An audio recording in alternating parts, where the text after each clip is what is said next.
Hi, எப்படி இருக்கீங்க? இன்றைக்கி எஸ்ஆர் அம்மா கிச்சனில் என்ன பார்க்க போகிறோம் அப்படின்னா, எங்கள் வீட்டில் எங்கள் அக்கா பேரனுக்கு நாங்கள் ஒரு விருந்து கொடுத்தோம். அதுக்கு நான் என்னெல்லாம் பண்ணியிருக்கேன் அப்படின்றத பாருங்கள்.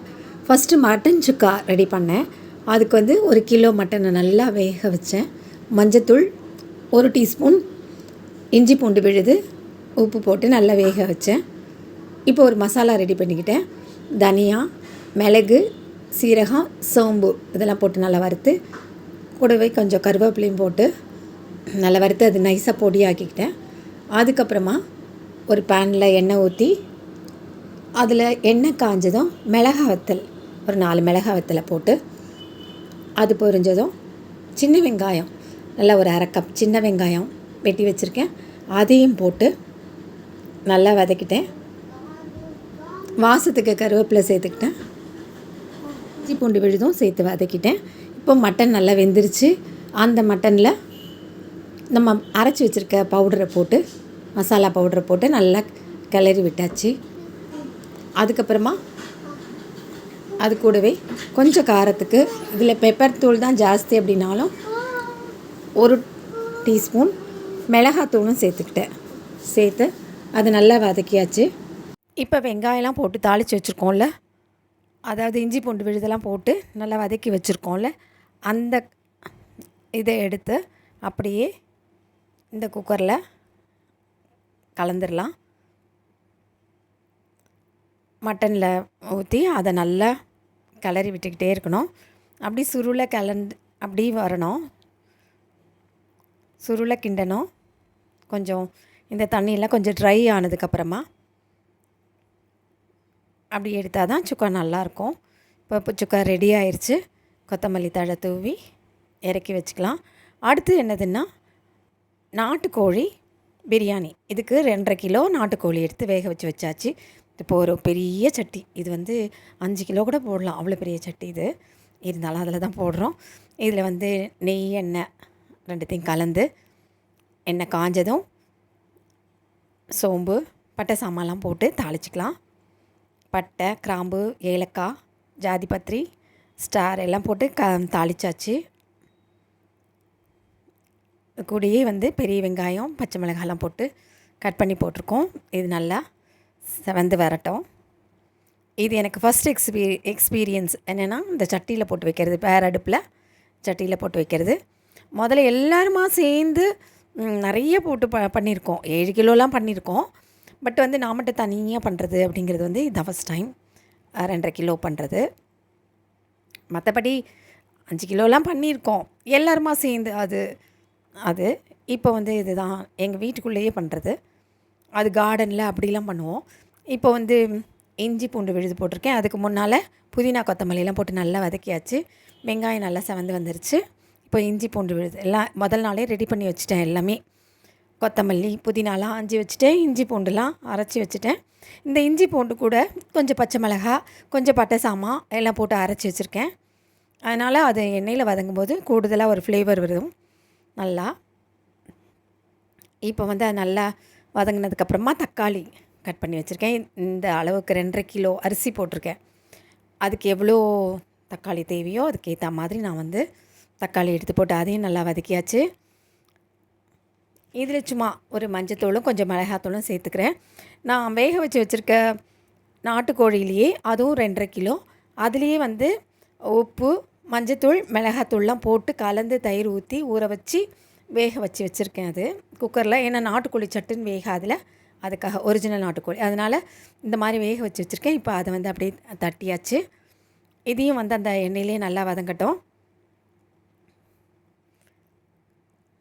இது நல்லா வேக்காடு வெந்துருச்சு. இப்போ அதையும் நல்லா போட்டு வதக்கிடலாம், எல்லாத்தையும் எடுத்து போட்டு வதக்கிடலாம். அதுக்கப்புறமா நான் இதில் வந்து கொஞ்சம் பிரியாணி மசாலா சேர்த்தேன்.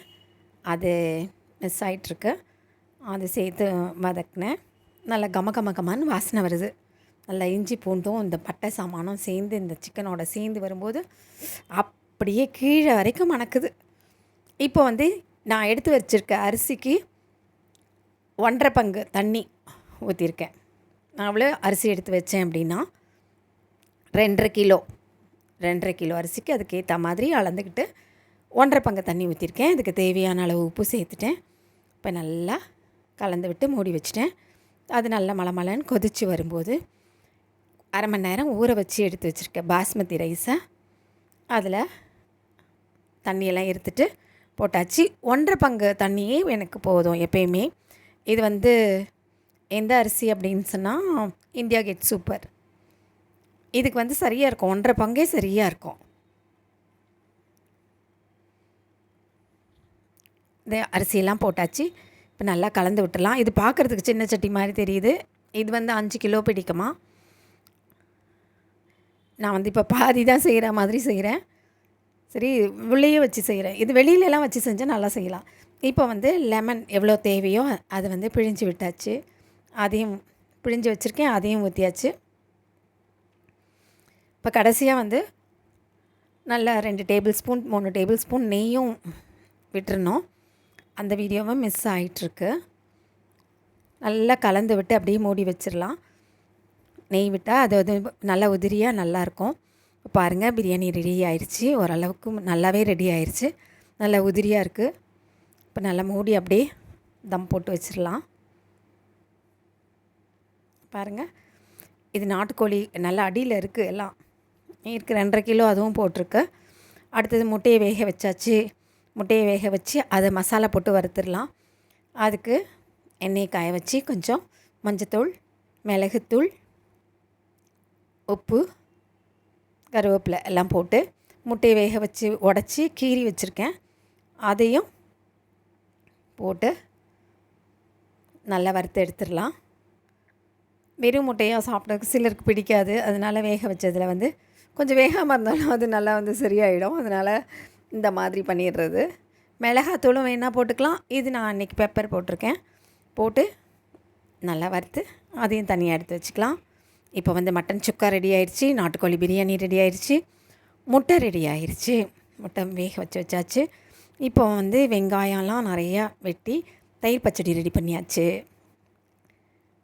அதுவும் நல்லா டேஸ்ட்டாக இருந்தது. அடுத்து எறாவும் ரெடி ஆயிடுச்சு. எறாவும் தொக்கு வச்சாச்சு. நல்லா டேஸ்ட்டாக ரொம்ப நல்லா இருந்தது. அடுத்தது மேரினேட் பண்ணி வச்சுட்டேன். முதல்லையே மேரினேட் பண்ணி வச்சேன் 2 கிலோ சிக்கன். இதையும் வந்து இப்போ வறுத்து எடுத்துடணும். இது வந்து ரொம்ப நேரமாக ஊறிக்கிட்டு இருக்கு. அப்போ தான் ரொம்ப நல்லாயிருக்கும். இப்போ பாருங்கள், எண்ணெய் ஊற்றி வச்சு இதை வறுத்துடலாம். எல்லாம் வறுத்தாச்சு. இப்போ வந்து எல்லாமே ரெடி ஆயிடுச்சு. என்னெல்லாம் ரெடி ஆச்சு?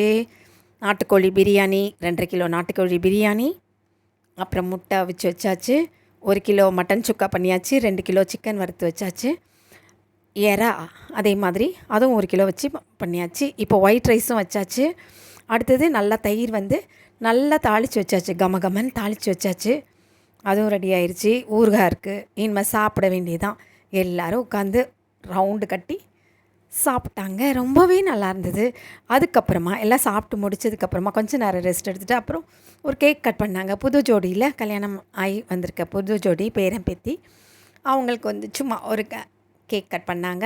இது பட்டர்ஸ்காட்ச் கேக். ரொம்பவே டேஸ்ட்டாக இருந்தது. ரொம்ப சாஃப்டாக ரொம்ப டேஸ்ட்டாக இருந்தது. அதுக்கப்புறமா வந்து சமோசா சட்னியோடு சாப்பிட்டு எல்லாம் கிளம்பிட்டாங்க. எப்படி இருந்தது இந்த விலாக்? எங்கள் வீட்டு விருந்தை உங்களோட ஷேர் பண்ணணும்னு தோணுச்சு. ஷேர் பண்ணிட்டேன்.